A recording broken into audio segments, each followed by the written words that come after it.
We're going to do things to Nigeria that Nigeria is not going to be happy about and may very well go into that now disgraced country, guns are blazing, to completely wipe out the Islamic terrorists who are committing these horrible, horrible atrocities. I'm hereby instructing our Department of War to prepare for possible action. For more than 15 years, everyday life in Nigeria has been scarred by fear. From bandit raid to Boko Haram insurgency, from midnight attacks on villages to the painful loss of soldiers on the front line, Nigerians have endured a cycle of violence that seems unending.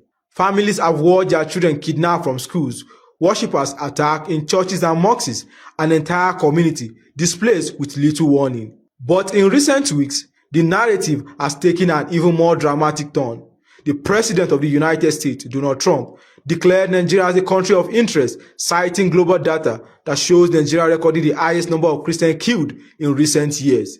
Armed with that claim, Trump accused the Nigerian government of allowing a Christian genocide and went as far as threatening military action, an idea that unsettled many Nigerians and has drawn a strong pushback from the Nigerian government. Very well go into that now disgraced country, guns are blazing, to completely wipe out the Islamic terrorists who are committing these horrible, horrible atrocities. I'm hereby instructing our Department of War to prepare for possible action. To understand whether the term genocide has any grounding in Nigeria's complex reality, Root TV set out to hear from voices that live within the tension. Our first stop was a senior journalist, Isaac Abrak, himself a Christian from northern Nigeria and a long-time reporter on conflict across the region. We sought his view on whether Trump's declaration reflects the lives and experiences of Christians on the ground or whether it oversimplifies a deeper, more tangled crisis. For balance, Root TV then visited the Alababia Central Mosque, where we sat down with the chief imam, Fuad Adeyemi. He shared the perspective of Muslims, describing how communities across faith have suffered similarly and why many Nigerians fear that Trump's framing could inflame division rather than heal it. While noting that Christians have been targeted by armed groups, Abrak said Nigerians' poor religious tolerance allow extremists to exploit divisions for political gain and terrorize ordinary citizens. First of all, people need to understand. People need to understand that the enemies of Nigeria, the terrorists of Nigeria, are very smart. They have always, at every point in time, identified what our problem, what are the things that divide us, and they cash in on that. In northern Nigeria, the enemies of Nigeria understood that there is religious intolerance, and as such, they've continuously preyed on that religious intolerance. Anywhere, so if they come to certain communities and they see that there's high level of religious intolerance, and the terrorists now, since they are terrorists that answer Allah Akbar, they claim that they are fighting for Islam, they would tend to push their attack towards the Christian community. And somehow, the Muslim community might think that those people are not against them. Imam Fuad blamed the Nigerian government for failing to act on repeated warnings, saying that many of the issues that prompted Donald Trump's proclamation could have been prevented had the authorities taken them seriously. We are putting fire brigade approach to the issue of CPC. The reports that recommended Nigeria as country of CPC has come out since around March this year, that the government are not paying attention. Many of us have seen it. We have been talking about it before it now became escalated when the American president spoke about it. There's an organization called United States Commission on Religious Freedom. They used to bring out reports every, I think, March or April, around that time, each year something. It is there. They recommended Nigeria as country of CPC, country of particular concern.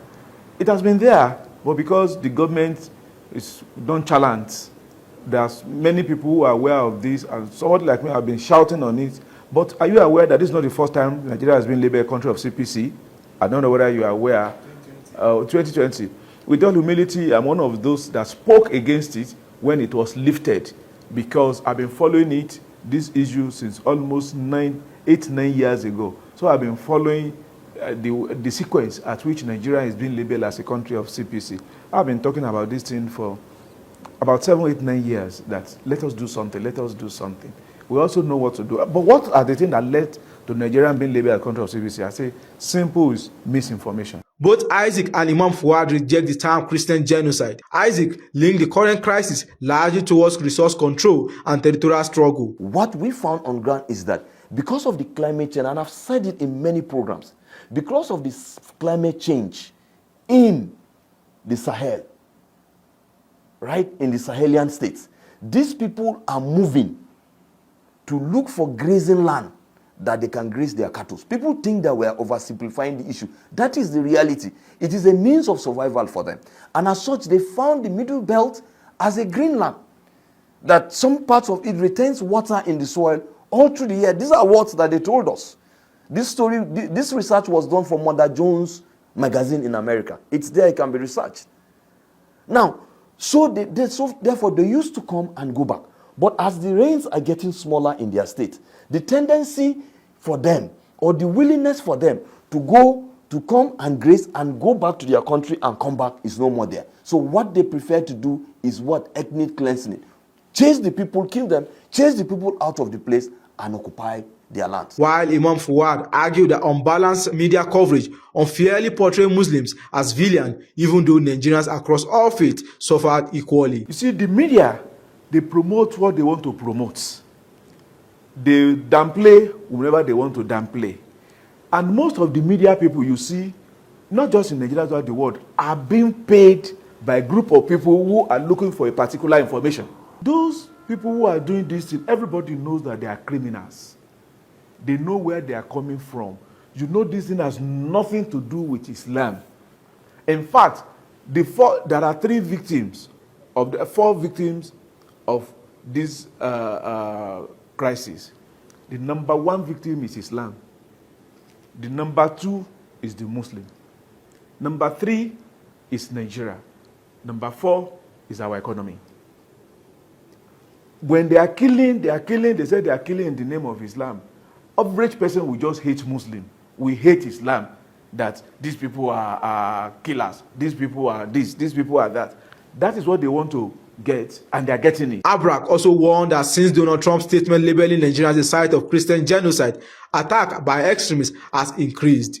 The enemies of Nigeria, who are the bandits, the terrorists, and all of those people, the enemies of Nigeria, whatever is going to cause chaos in Nigeria is what they are going to perpetuate.